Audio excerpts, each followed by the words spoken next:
विशेष संदर्भ में विद्यालय में ज्ञान प्राप्ति के स्रोत। तो सबसे पहले हम संस्कृति का अर्थ और परिभाषा पढ़ लेते हैं। संस्कृति ज्ञान प्राप्ति का साधन कैसे है? तो ये जानने से पूर्व ये जानना भी आवश्यक है कि संस्कृति क्या है और उसकी क्या विशेषताएं हैं। तो संस्कृति का अर्थ है, संस्कृति शब्द की उत्पत्ति संस्कृत शब्द से हुई है। संस्कृत का अर्थ है परिष्कृत करना। इस प्रकार संस्कृति का संबंध किसी भी ऐसे तत्व से है जो व्यक्ति का परिष्कार कर सके। दूसरे संदर्भ में संस्कृति शब्द संस्कार से बना है और संस्कार का अर्थ है शुद्धि की क्रिया। शुद्धि का अभिप्राय पवित्रता से न होकर सामाजिकता से है। इस संदर्भ में व्यक्ति को एक सामाजिक प्राणी बनने में जितने भी तत्वों का योगदान होता है, उन सभी तत्वों की व्यवस्था को संस्कृति कहते हैं। संस्कृति ही एक जैविकीय प्राणी को सामाजिक प्राणी में परिवर्तित करती है। हम कह सकते हैं कि समुदाय या समाज के रहन सहन के समग्र तरीकों का जीवन विधि को संस्कृति कहते हैं। इसमें धर्म, कला, दर्शन, विज्ञान, आचार विचार, रीति रिवाज, रहन सहन, भाषा, वेशभूषा, खान पान, मशीनें, उपकरण, राजनीतिक एवं आर्थिक व्यवस्था आदि सभी तत्व सम्मिलित होते हैं। जन्म लेने के पश्चात भौतिक एवं अभौतिक क्षेत्रों में मानव जो भी सीखता है उससे संस्कृति का निर्माण होता है। अब हम पढ़ते हैं संस्कृति की परिभाषा। टाइलर के अनुसार संस्कृति वह जटिल संपूर्णता है जिसमें ज्ञान, विश्वास, कला, आचार, कानून, प्रथा तथा इसी प्रकार की ऐसी सभी क्षमताओं और आदतों का समावेश रहता है जिन्हें मनुष्य समाज का सदस्य होने के नाते प्राप्त करता है। रॉबर्ट वीरस्टीड के अनुसार संस्कृति एक जटिल संपूर्णता है जिसमें वे सभी वस्तुएं सम्मिलित हैं जिन पर हम विचार करते हैं, कार्य करते हैं और समाज का सदस्य होने के नाते उन्हें अपने पास रखते हैं। मेकाइवर और पेज के अनुसार हमारे रहने, विचार करने, प्रतिदिन के कार्यों, कला, साहित्य, धर्म, मनोरंजन और आनंद में संस्कृति हमारी प्रकृति की अभिव्यक्ति है। तो इन परिभाषाओं का विश्लेषण करने पर स्पष्ट होता है कि संस्कृति ज्ञान, विश्वास, कला, साहित्य, धर्म, प्रथा, कानून, क्षमता व आदतों का समावेश है जिन्हें समाज का सदस्य होने के नाते प्राप्त करते हैं और अपने पास रखते हैं, साथ ही एक पीढ़ी से दूसरी पीढ़ी को आवश्यकता अनुसार स्थानांतरित करते हैं। अब हम पढ़ेंगे संस्कृति की विशेषताएं। सबसे पहली विशेषता है संस्कृति सीखा हुआ व्यवहार है। क्या है? संस्कृति सीखा हुआ व्यवहार है। इस संदर्भ में लुंडबर्ग ने कहा है कि संस्कृति व्यक्ति की जन्मजात प्रवृत्तियों अथवा जैविकीय विरासत से संबंधित नहीं होते, अपितु सामाजिक सीख व अनुभवों पर आधारित होती है। परंतु हम सभी सीखे हुए व्यवहार को संस्कृति न मानकर केवल उस व्यवहार को क्या मानते हैं? संस्कृति मानते हैं, जो समाज के बड़े समूह की विशेषता है। दूसरी विशेषता है संस्कृति में हस्तांतरण का गुण है। किस चीज़ का गुण है? हस्तांतरण का गुण, यानी एक पीढ़ी से दूसरी पीढ़ी में हस्तांतरित होती है। तो मानव भाषा और प्रतीकों के माध्यम से संस्कृति को एक पीढ़ी से दूसरी पीढ़ी में हस्तांतरित करता है और प्रत्येक पीढ़ी के ज्ञान अनुभव में वृद्धि होने से संस्कृति भी परिष्कृत होती रहती है। तीसरी विशेषता है संस्कृति समूह का आदर्श होती है। प्रत्येक समाज अपनी संस्कृति को आदर्श मानता है। वे दूसरे समाज की संस्कृति को अनैतिक, पिछड़ी व रूढ़िवादी मानते हैं। यानी वैसे तो देखा जाए तो प्रत्येक मनुष्य को सभी संस्कृतियों का सम्मान करना चाहिए, लेकिन फिर भी अपनी संस्कृति के प्रति सम्मान और आस्था होने के कारण अपनी संस्कृति को स्वाभाविक रूप से व्यक्ति सर्वश्रेष्ठ मान लेता है। चौथी विशेषता है संस्कृति में सामाजिकता का गुण है। संस्कृति सामाजिक घटना है क्योंकि इसका विकास मानवीय अंतःक्रियाओं के माध्यम से होता है।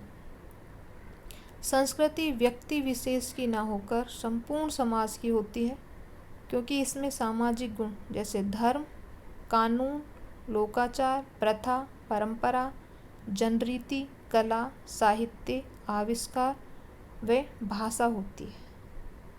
पांचवी विशेषता है संस्कृति में अनुकूलन का गुण है। तो संस्कृति परिवर्तनशीलता का गुण पाया जाता है जिसकी सहायता से भौगोलिक और सामाजिक पर्यावरण के अनुरूप अनुकूलन किया जाता है। छठी विशेषता है संस्कृति अधिव्यक्तिक तथा अधिस्वावयवी है। तो संस्कृति व्यक्ति की शक्ति से ऊपर है क्योंकि संस्कृति किसी व्यक्ति के व्यवहार का परिणाम ना होकर किसका परिणाम है?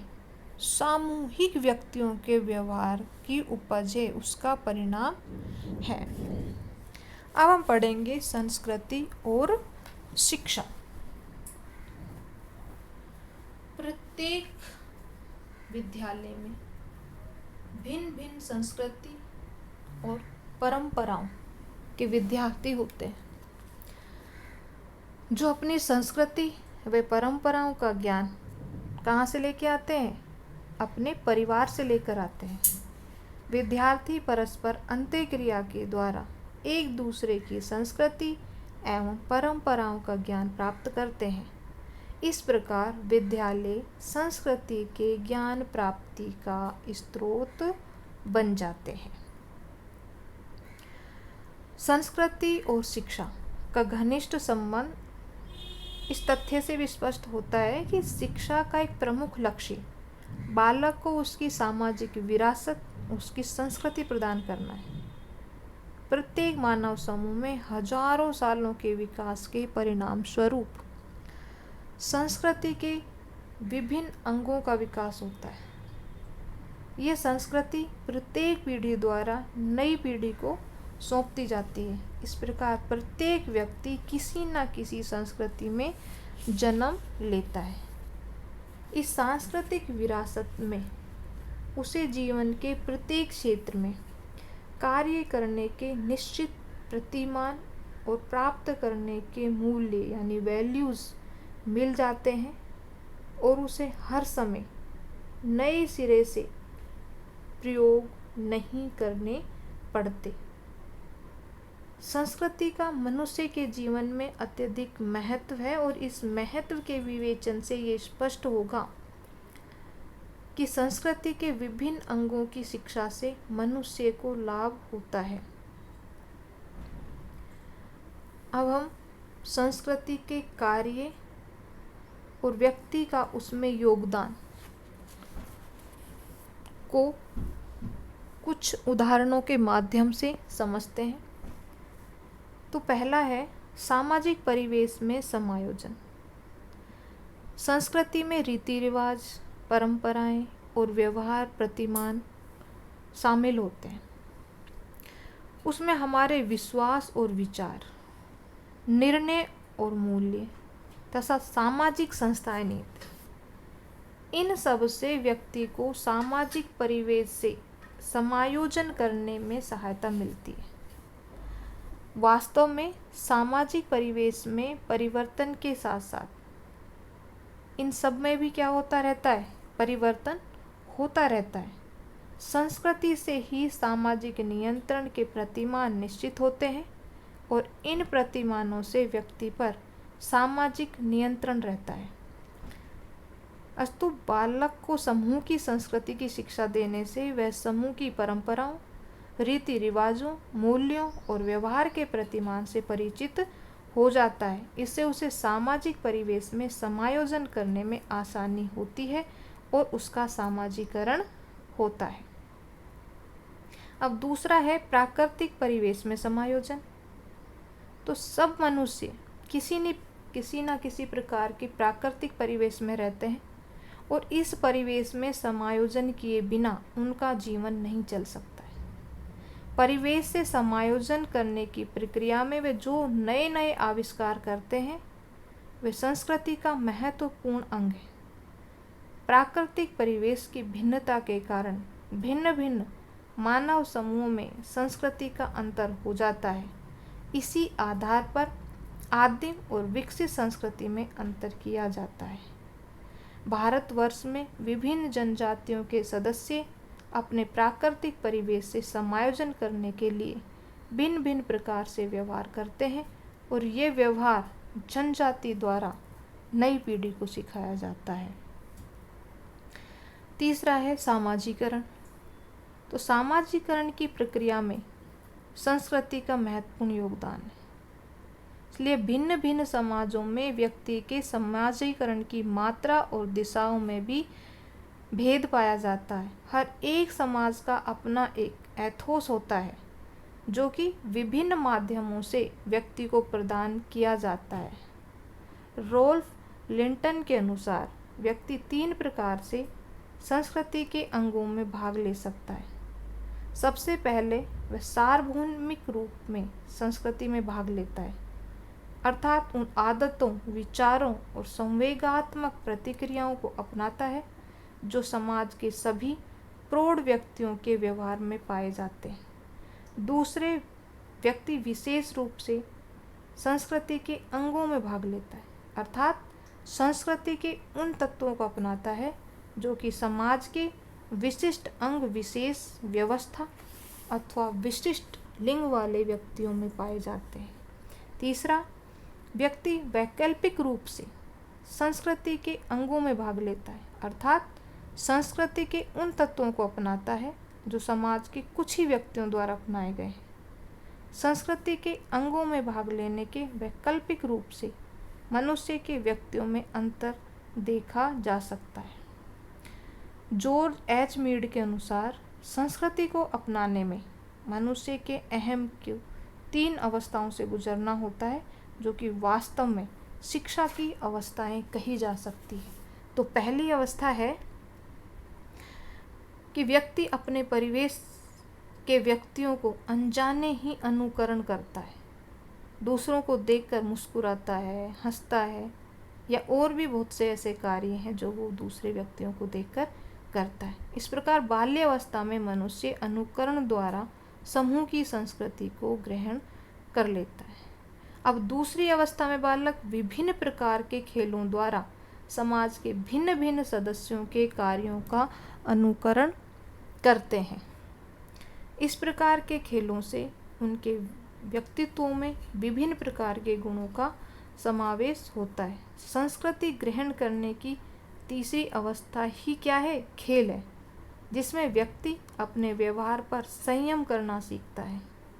खेल की सामाजिक परिस्थितियों में वे मनमाना व्यवहार नहीं कर सकता और उसे समूह की मान्यताओं के अनुसार व्यवहार करना पड़ता है। इस प्रकार ये समूहों के आदर्शों, सिद्धांतों और विश्वासों को अपनाने लगता है।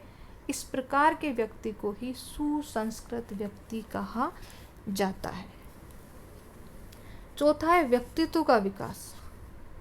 व्यक्तित्व मनुष्य के व्यवहार के प्रतिमानों से स्पष्ट होता है। मानव व्यवहार पर समूह की संस्कृति का महत्वपूर्ण प्रभाव होता है। मानव शास्त्रियों ने अनेक अध्ययनों से ये बात स्पष्ट कर दी कि भिन्न भिन्न संस्कृतियों में पाए जाने वाले भेदों के अनुसार भिन्न भिन्न समाजों में मूल व्यक्तित्व प्रतिमान भेद पाया जाता है। कहीं पर मनुष्य अधिक आक्रामक होते हैं तो अन्य समाज में उनमें समर्पण की प्रवृत्ति अधिक पाई जाती है। भारतीय मनुष्य के व्यक्तित्व पर भारतीय संस्कृति की और पाश्चात्य मनुष्य के व्यक्तित्व पर पाश्चात्य संस्कृति की स्पष्ट छाप देखी जा सकती है। संस्कृति व्यक्ति के शारीरिक, मानसिक, सामाजिक, संवेगात्मक, नैतिक और सौंदर्यात्मक सभी पहलुओं को प्रभावित करती है। व्यक्तियों के प्रयासों से संस्कृति में महत्वपूर्ण परिवर्तन होते हैं, किंतु फिर दूसरी ओर संस्कृति से ही सामान्य मनुष्य के व्यवहार निर्धारित होते हैं। अब हम पढ़ते हैं अन्य संस्कृतियों के प्रति सहिष्णुता की शिक्षा। संस्कृति की शिक्षा से जहाँ प्रत्येक बालक को उसके समूह की विशिष्ट संस्कृति की शिक्षा दी जानी चाहिए, वहाँ साथ ही अन्य संस्कृतियों के प्रति सहिष्णुता की भावना रखने की भी शिक्षा दी जानी चाहिए।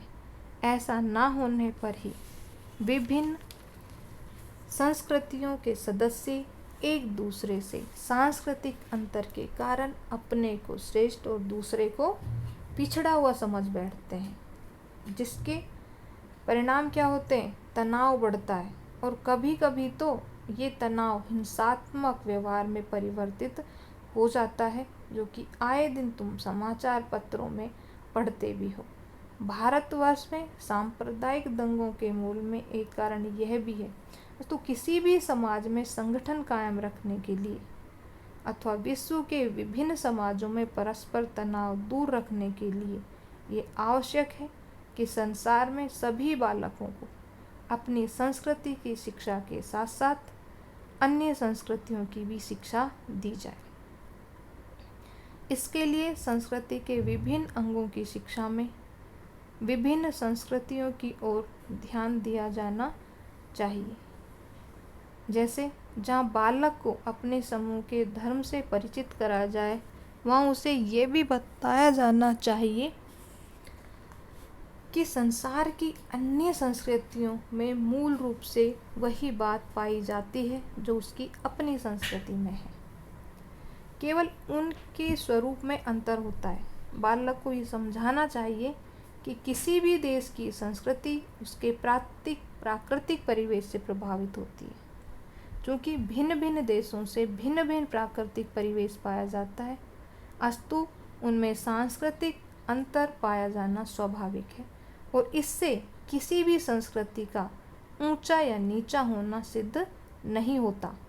प्रत्येक मानव समूह के लिए अपनी संस्कृति के अनुसार जीवन यापन करना अधिक श्रेष्ठ होता है, अस्तु किसी भी अन्य समूह को दूसरों पर अपनी संस्कृति लादने की चेष्टा नहीं करनी चाहिए, भले ही वह कितनी भी श्रेष्ठ क्यों ना हो। इस प्रकार विद्यार्थियों को सांस्कृतिक अंतर के कारणों से परिचित करा देने से उनमें सहिष्णुता की भावना उत्पन्न होगी और वे अपनी संस्कृति को पूर्ण निर्दोष अथवा सर्वश्रेष्ठ नहीं मानेंगे, साथ ही वो दूसरे की संस्कृतियों की भी रेस्पेक्ट करेंगे। अवकाश के सदुपयोग की शिक्षा। सांस्कृतिक शिक्षा का एक मुख्य पहलू अवकाश के समय का सदुपयोग सिखाना है। मनुष्य सांस्कृतिक प्राणी है, यह बात उसके अवकाश बिताने के ढंग से पता चलती है। सुसंस्कृत और असंस्कृत व्यक्तियों में भी इसी से भेद मालूम पड़ता है। अस्तु शिक्षा के द्वारा बालक को उनके अवकाश के समय को सांस्कृतिक कार्यों जैसे साहित्य, संगीत, कला, आत्मविश्वास आदि के कार्यों में बिताने की शिक्षा मिलनी चाहिए। इस दृष्टि से शिक्षा शास्त्रियों ने विज्ञान की शिक्षा के साथ साथ मानविकी शास्त्रों और कलाओं की शिक्षा को भी आवश्यक माना है। संस्कृति के विशेष संदर्भ में विद्यालयों में ज्ञान प्राप्ति के स्रोत तुमने पढ़े हैं और ये तुम्हें शायद समझ में भी बहुत अच्छे से आ गए होंगे, क्योंकि ये हमारे समाज से या हमसे बहुत निजी स्तर पर जुड़े हुए हैं। धन्यवाद।